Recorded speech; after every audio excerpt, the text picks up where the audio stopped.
Today is the 2nd of January, so Happy New Year. In fact, Happy New Decade. Is it too much to hope that the 2020s will be unlike the 2010s? There'll be less of an emphasis on screaming snowflakes, crying and demanding the world is made easier for them?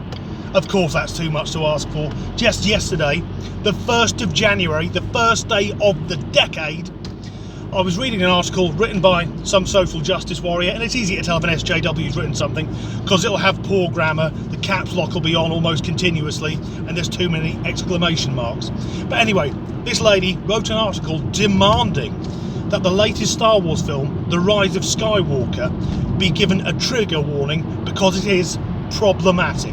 Now, when SJWs use the term problematic, it usually means they don't like something but don't know how to articulate their thoughts. In fact, the late great Stan Lee was described as problematic when it emerged he was guilty of the heinous crime of being an elderly white man. So, The Rise of Skywalker. There will be spoilers in this video. I saw it when it came out, and although it's far from perfect, I enjoyed it. I thought it was a great way to wrap up the Star Wars saga after 42 years. So what's problematic about it? Well, apparently the relationship between Rey and Kylo Ren romanticises violence against women. It's worth pointing out the lady that wrote the article does not reference either The Last Jedi or The Force Awakens, because I think that would have undermined her arguments. Because she says the dynamic is the same as a couple where the man is an abuser. So let's get into this. First off, the names the character had. Kylo Ren has two names. He's Kylo Ren and Ben Solo.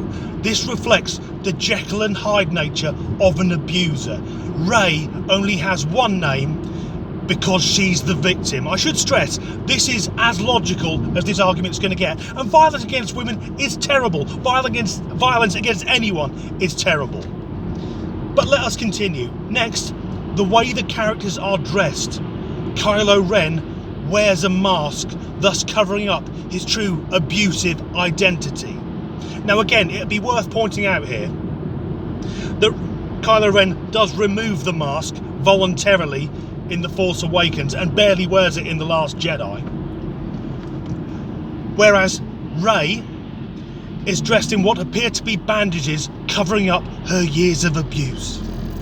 Let's get a few things straight here. Firstly, Kylo Ren and Rey are dressed the way they are so that Ren looks a bit like Darth Vader and Rey is dressed similar to Luke Skywalker in A New Hope. It's fan service and Disney distancing itself from that shit show that was the prequel trilogy.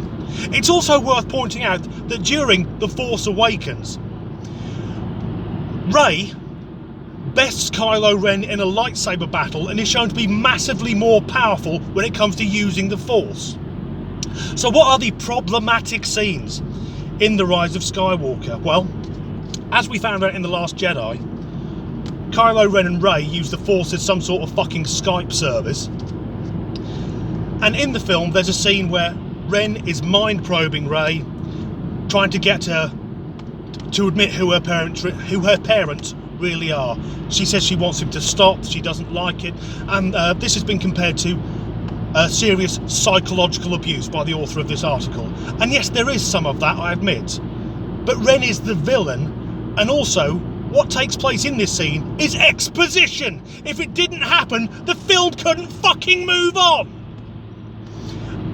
Another scene involves Rey and Kylo Ren, where Kylo Ren says to Rey he's going to turn her to the dark side of the Force and then snatches her necklace from her. Now he does this even though they're not in the same room. The author puts forward this is clearly a metaphor for sexual abuse as he takes her to the dark side whilst undressing her. Oh, fuck off, for God's sake. First of all, sex doesn't exist in Star Wars. Even Darth Vader was born through immaculate conception. And the removing her necklace is a plot device to show that even when they're not in the same room, they can pass objects via the Force, which comes to fruition in the final act of the film where Ben Solo turns up unarmed. But that's not enough. Apparently the worst scene of the whole film is the ending, and this is a massive spoiler, excuse me, where Ben Solo goes from being Kylo Ren to being good. He sees the light side of the Force and gives his life to save Rey. Now, the author of the article states again, this is wrong because it shows that abusive partners can stop being abusive. And that's true, most abusive men don't give it up.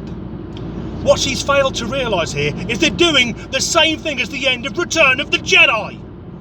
Both Vader and Kylo Ren turn to the light side of the Force to defeat the Emperor. But because both of them have got blood on their hands, they've been complicit in blowing up fucking planets, they can't walk off happily into the sunset and have to die. Now, the character Rey, I think, is fantastic. She's a great role model for women around the world, particularly young girls. But then you get SJWs like they sat at home at their keyboard going, I'm fucking offended by everything, and undermining it. So there you go. Welcome to 2020. It's going to be even worse than 2019. Incidentally, the actress who plays Rey, Daisy Ridley, she could sit on my face and wriggle.